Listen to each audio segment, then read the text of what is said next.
Good evening. It's time for our final match of the night before we conclude day 2 and move on to day 3. Championship Sunday, which is tomorrow. And tonight, in this next match, we get to give you a preview of what you're going to be seeing all day tomorrow. It's like the sneak preview of Championship Sunday. It's like seeing Inception on a Wednesday. Yeah. It's going to be EG.IdrA versus FXOasd.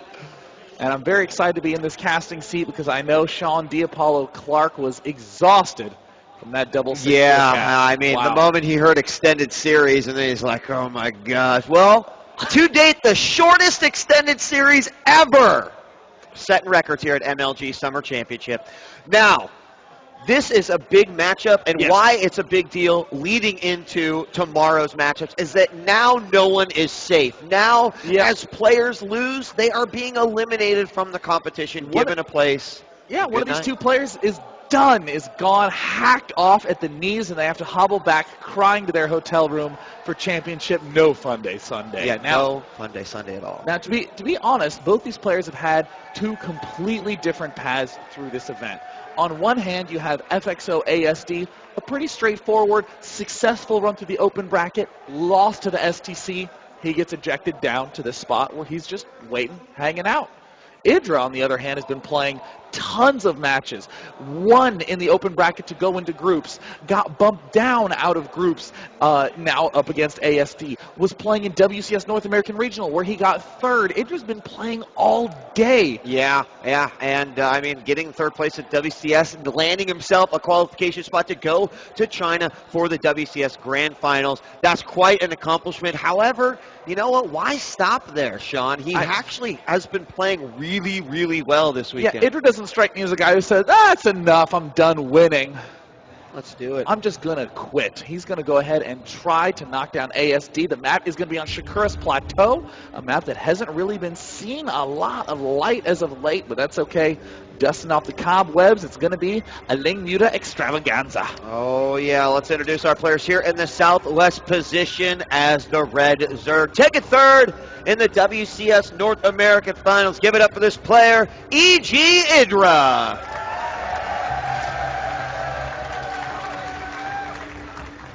And down in the bottom right corner, a top contender in Korea, making one of his debut appearances out in the North American realm. It is going to be FXOasd.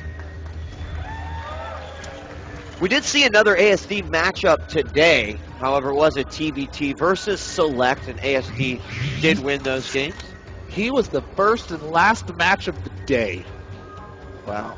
What are the odds of that? Suddenly, your Wednesday Inception joke is really kicking my ass, Sean. That is incredible. Yeah. Somehow there's a joke about even Apollo got that one. Nice. All right.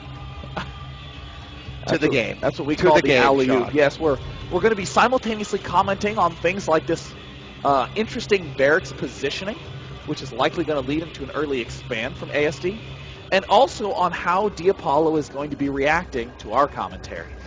And this is kind of, what we see Tasia do a lot of times. Not necessarily anything that's going to cause huge dismay in this matchup, but when that drone scout comes in or the overlord comes in, he's not able to get all that complete information right way. And kind of just play, put your opponent into maybe a state of wonder, confusion, at least momentarily. And that Rax is going to be finished up. While, of course, we saw the hatchery go down first for IdrA with the pool right behind it. IdrA doing a little bit of a conservative play. He's going for the hatch on 15, then building no drones. Not going to get over EGA, not going to try to sneak out extra econ, insta-pools. Follows that up probably with no gas. Well, I can't believe I said well in such a high octave. Let me reconsider that statement. Well, on other maps, going for the 3-queen build, or excuse me, the 3-base build, the 4-queen, sometimes 6-queen, very common. On this map, so tough to get up a 3rd base. I honestly think IdrA will be taking a gas somewhere around 21 supply. You just need to get that gas started to get that Muta play up and running.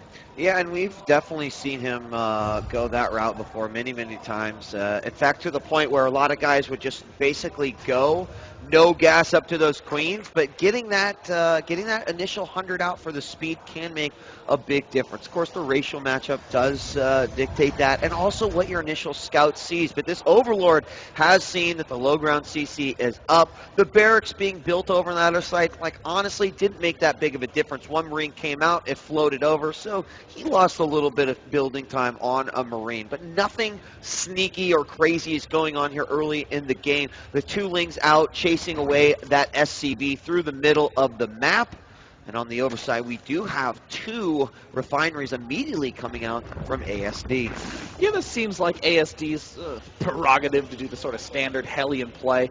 I don't really like Hellion Banshee on this map. Getting 4 Hellions, I think it's fine.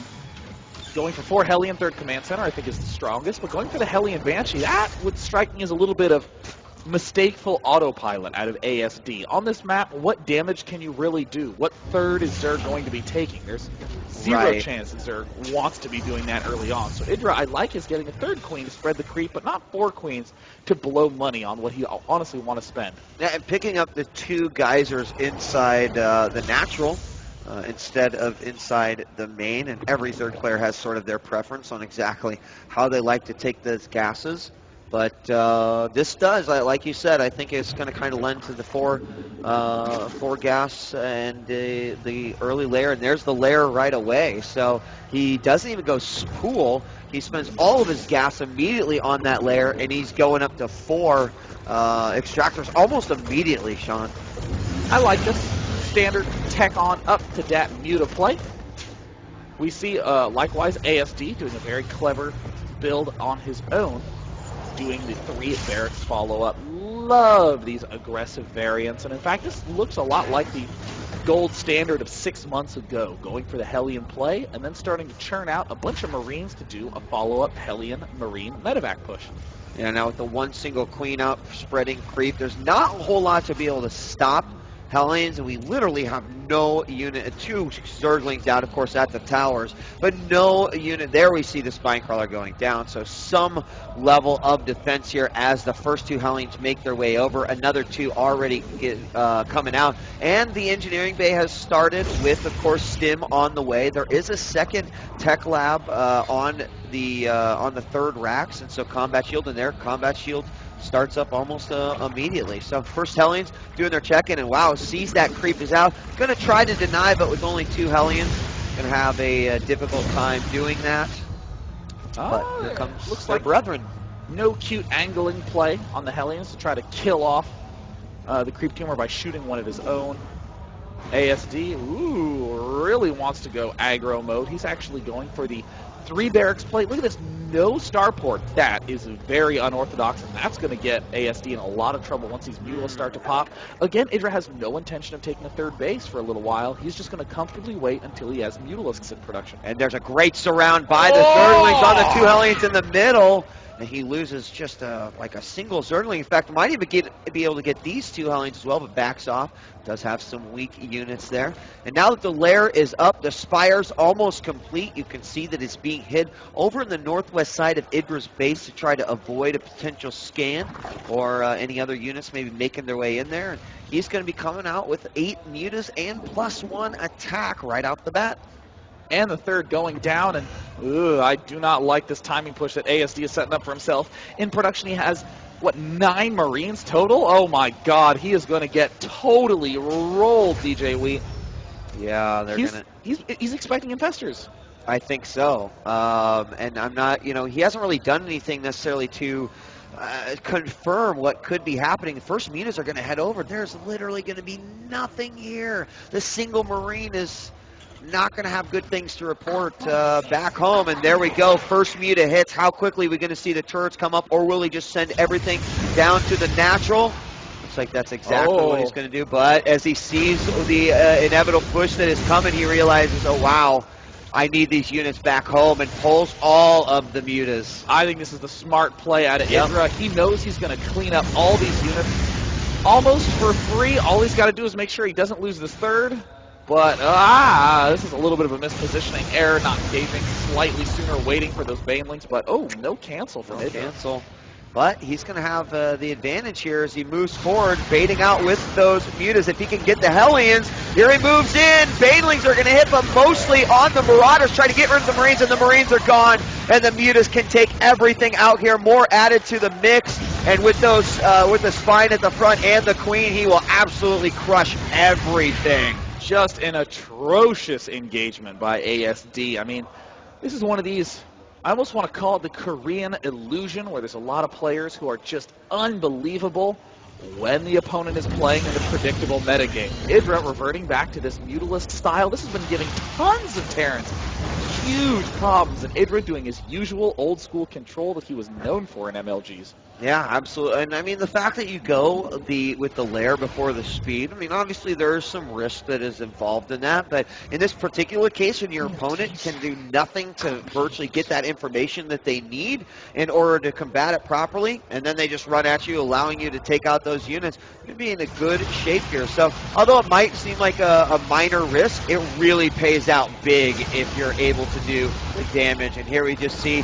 Renaissance Supply Depots knows that he can go toe-to-toe with these Marines, having that +1 finished up there. The medevacs do join in. He might want to think twice about that battle, but this count continues to go up at 15 Mutalists.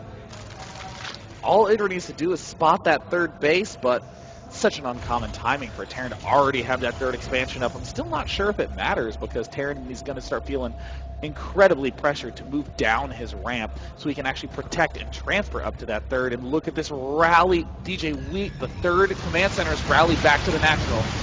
Oh, wow. Okay, well, here comes a ton of Lings and Banelings. The Mutas definitely going to be used to try to bait these out.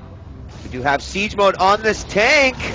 Uh-oh, and he falls for it. The stim, will it be enough? We see the siege tank desperately trying to target fire the Banelings, but plenty survive to tell the tale. Oh yeah, these Banelings getting some good detonations. Going to go in for the mineral line as well. SCVs beginning to fall. We're going to see some supply depots die as well, but the Marine count is ridiculously low right now, as we're sitting at only 16 Marines for ASD. He did have a whole nother production round come out there. Of course, that is going to help out significantly. 1-1 is finished on those Marines, and 2-2 is on the way. And you know what? Even a single Ling, and there they're going out from the Zelnaga Tower, middle of the map. 2 Lings a pair will make their way up, and that third base is most definitely going to be a target here in just a moment. Oh, IdrA with a nice scout, sensing something was up. Unit count seemed a little off. Now swinging around and again baiting these units out into the center. Oh. ASD is in a world of trouble. He's going to get surrounded. He's going to lose all the medevacs. He's going to lose all the Marines. Another stim. Ooh, some interesting micro from ASD manages to save himself, but man, ASD's getting real bold. Yeah, I mean, there's just a single tank up there, but protecting that ramp, it actually turns out to be a great defensive maneuver. And, I mean, right now, IdrA's in a position where enough of these units, more Mutas, 3 more, 10 more Zerglings coming out, and he could, I mean, I think, frankly, he could just rush up here and finish the game. I mean, right now, we are seeing a second factory being built, but the tank count is just, you know, about to be 2, and it's just not enough here, especially if he decides, well, I can win with this battle, and losing a few Mutas isn't going to kill me. IdrA is exploiting every vulnerability that ASD has set up. First, he's going to go for this missile turret. Those depots aren't going anywhere. He's going to pick himself up some free SCV kills, and they're now taking down the supply depots. This third base going down, almost blocked by Creep. You know, got the Mutas now. I want to take a quick look at the count. 17, getting +1 carapace. The upgrades are continuing here, and 2-2 is going to come out for ASD. Got a counterattack once again with these Mutas at this 4th base and picking off little Marines as quickly as he can without taking too much damage. And look at this. The Lings, and there's still only 2 tanks. They unsiege. Now would be the perfect time to attack. And will he go for it? There it is. Oh my God, the perfect surround. ASD, the tank count now going to be at 0 as Link, Baneling, Mutalist overruns the front in true Zerg fashion. GG! IdrA on point with that old school Mutaling style, knowing exactly how to play it off clean. It was very nice, and I certainly believe that ASD will go back, look at that, and go, I see what happened there. Mutas came out, didn't have the defense. Bad, you know, timing, considering that his entire army, entire group of Marines was at the front door of IdrA. And IdrA, although he did not necessarily go in directly for the kill, made sure he had enough and then, of course, went in for the final blow. Now, I will note that Shakura's Plateau is one of those maps that a lot of the current players don't play as much on. In fact, a lot of the current players don't have as much experience on. It was phased out in Korea quite early. At MLG, it's been one of the staple maps that players have been forced to practice on. So I anticipate that on the next map that we'll be playing, it looks like, is it Metropolis? No, it's Daybreak. This is going to be ASD's chance to even up the series. We're going to take a quick break, but when we return, Game 2 between IdrA and ASD coming up next. Thanks for joining us for the final match of Day 2 of the MLG Summer Championship. We'll be back after this.